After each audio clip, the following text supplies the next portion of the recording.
Dan kami sampaikan terhadap penanganan perkara ini akan menjadi role model. Ya, masalah role model gini sih sebenarnya. Gimana pendapat namanya role model APH kok ya, bisa gitu? aparat penegak hukum gitu kan, baik itu hakim, jaksa gitu kan, advokat ya, semuanya nggak bisa membuat sesuatu yang baru ya.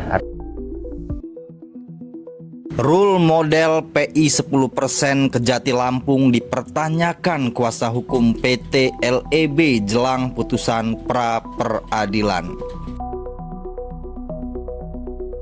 Ungkapan Aspitsus Kejati Lampung Armen Wijaya soal rule model penanganan kasus dana PI 10% di seluruh Indonesia kian santer pasca sidang pra peradilan terhadap penetapan tersangka Dirut PT LEB M. Hermawan Eryadi. Dan kami sampaikan terhadap penanganan perkara ini akan menjadi role model dalam pengelolaan dana PI 10% di seluruh Indonesia.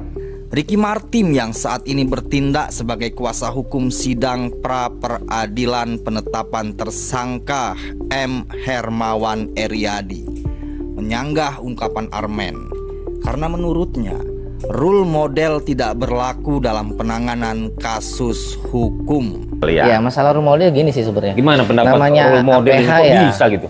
aparat penegak hukum gitu kan, baik itu hakim, jaksa gitu kan, advokat ya, semuanya nggak bisa membuat sesuatu yang baru ya. Artinya kan buat peraturan baru. Betul Pak. Seseorang tidak bisa dihukum tanpa ada peraturan yang sudah mengaturnya. Gitu kan, ada asasnya itu juga yang kemudian ya asas formal legalitasnya ada dulu Pak. Aturannya jelas apa baru kita bisa terapkan. Nggak ada yang sesuatunya belum ada. Terusnya kita buat bahasanya itu beristihad gitu. Kita buat aturan sendiri nih ya. Harusnya begini gitu.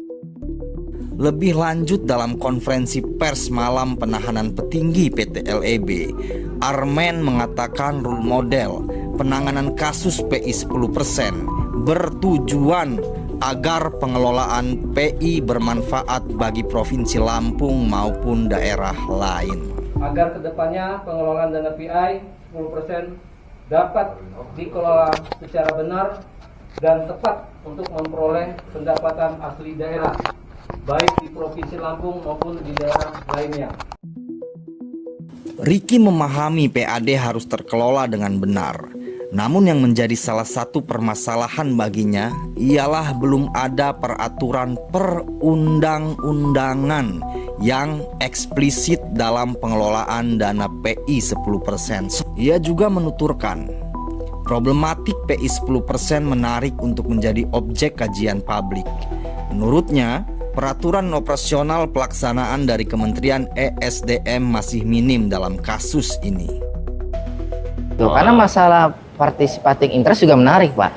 Karena peraturan operasional pelaksana dari Kementerian SDM itu masih minim Pak. Apakah boleh kemudian misalnya seorang perusahaan BUMD gitu kan sebagai penerima PI gitu kan bisa mengelola, bisa membayar gaji, bisa membayar tantim, itu kan belum ada sejauh itu. Dan itu kan terlepas dari dua pernyataan di atas, sidang pra peradilan terhadap penetapan tersangka Dirut PT LEB masih berlanjut.